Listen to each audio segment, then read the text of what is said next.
Nou, hier heb je de stofzuiger. Die heb ik even in de bak ding. Geluid zoveel mogelijk dempen.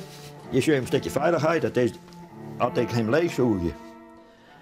Dan gaat hij een liebetje iepen om de motorkoeling te gaan. Dan vlucht met de hele stofzuiger die verbrandt. En je ziet hem de oude zangbodem, die rent hier en daar.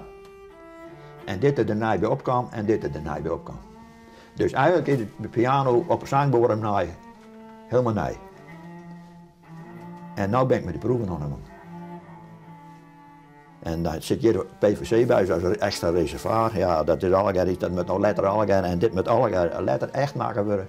Maar mooi materiaal en dat het een goed plakje krijgt. Maar je moet eerst weten, wat dan jij er voldaan en dan pas kan je dat bouwen. Dus dit is allegaar voorlopig. En ben je er alle dagen met waanden? Ja.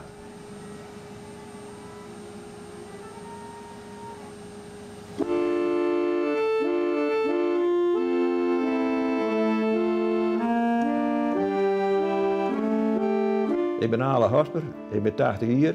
Ik ben al 8 jaar dwaande om een muziekinstrument te ontwikkelen. Nou moet er van alles gebeuren om perfect te maken en dat duurt nog wel even. Ik ben ongeveer op jou, denk ik.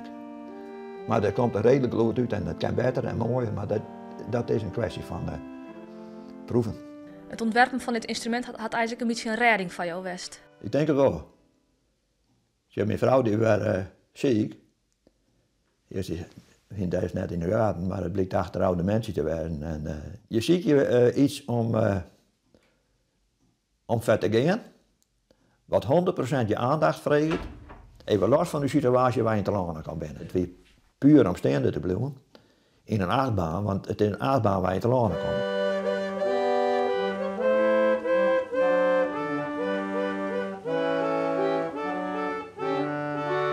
Snelle aanslag, mooie klank. Dat is de bedoeling.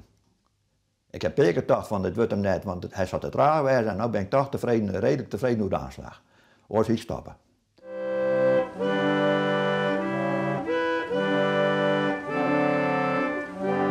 Wie het altijd al jouw droom om een eigen instrument te maken? Dit is ontstaan, dit idee, dat ik dus een concert bijwonen heb in Romse Kerken van het Veen en er zit een vrouw op een cello.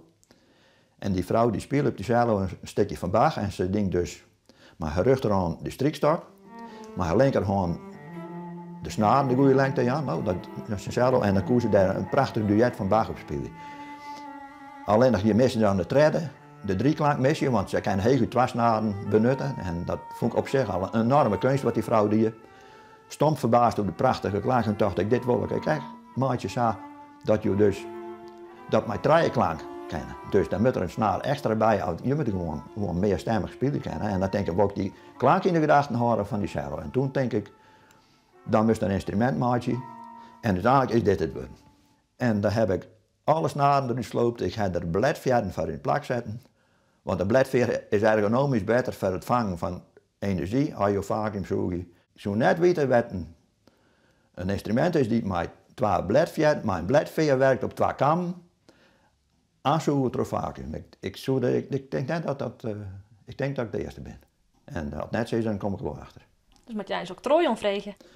Als ik als particulier een octrooi aanvraag, zoek een nieuwheidsonderzoek, ik weet wat het allemaal kost, dat weet ik vanuit mijn vak wel, het is net te betalen. En dat is ook net in stand te houden wanneer het net een markt is. En als je geen markt voor is, dan moet je het net wel. Want wat wie jouw vak altijd? Productontwikkeling, bespanning, techniek en gereedschapmakerij, dat soort dingen. Ja, achterluchtenfabrieken en vacuümchems maken we voor de boeren. Ja, remstangen voor bronners, koplampen, dynamo's, ik naar bedrijf in Frankrijk.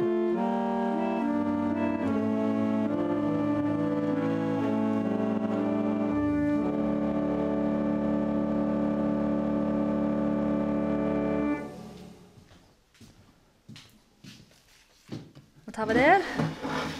Dit is een sprookjeskasteel. En ik ging elke dag naar mijn vrouw. En ik kon haar net meer bereiken. En op een bepaald moment denk ik, wat moet ik de hele nacht? Want dan ben ik om jou wat zien en dan is er aan het checken en daarna de tijd koffie drinken. En dan geef ik me de hele nacht.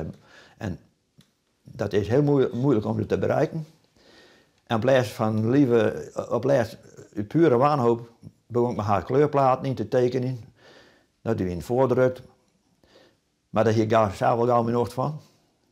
En toen ben ik op de achterkant van de platen, maar begon op blank papier verhaal te tekenen waar welke zeil was heen. En er zijn allerlei verhalen wie in dit bekende beelden. En ik merkte dat ze mij gingen in het verhaal. Ik al wist net wie ik weer. En dat verbaasde mij ook wel, dus dat ze blijkbaar qua zintuigen wel iets hebben wat beelden herkennen, maar net meer wie het is. Dus, en ze herkenden de beelden die ik tekende, herkenden zij. En heb ik op een bepaald moment, gingen we vaak naar concerten daar. Of we gingen een mooie reismaatje in Duitsland op een fiets. Dan kwamen we in zulke stadjes te lonen. Dan teken ik zo'n stadje en dan zei ze, nou, je wist nou dat we hier langs gaan op een fiets. En dat we hier onder bij het wetter langs gaan. Ja hoor.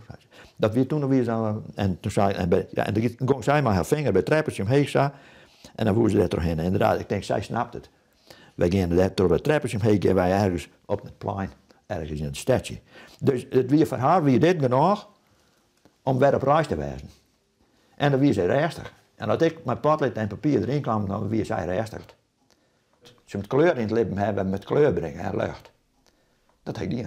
Maar het joeg jou zelfs ook wel kleur, denk ik. Sorry? Het joeg jou zelfs ook wel trees, Ja, denk ik. natuurlijk. Ik ging er niet op. Het gekke is dat ik dat gestel gewoon ter plaatse zie het ontwerp met de tekening. En dat mijn vrouw er in mij ging en dat we beide in het sprookje te lonen kwamen. Maar een mooie ondergaande zinnen en prachtig mooi zon staan en dan is dit een kasteeltje op mijn eilandje. Ja, het is haast een droombeeld, nou.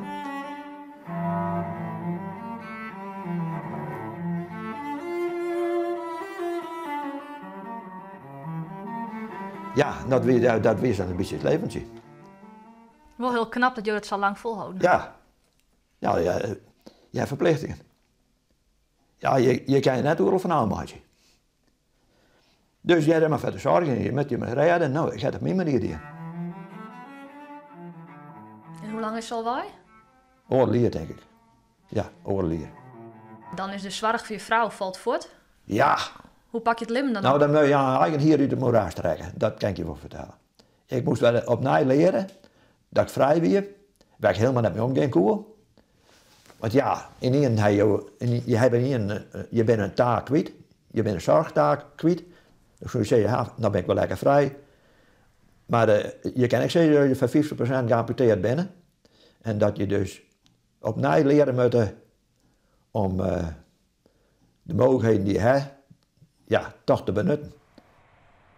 Ja, ik heb er wel moeite mee om te zeggen, alleen een onderwijs en dan zit je meestal op.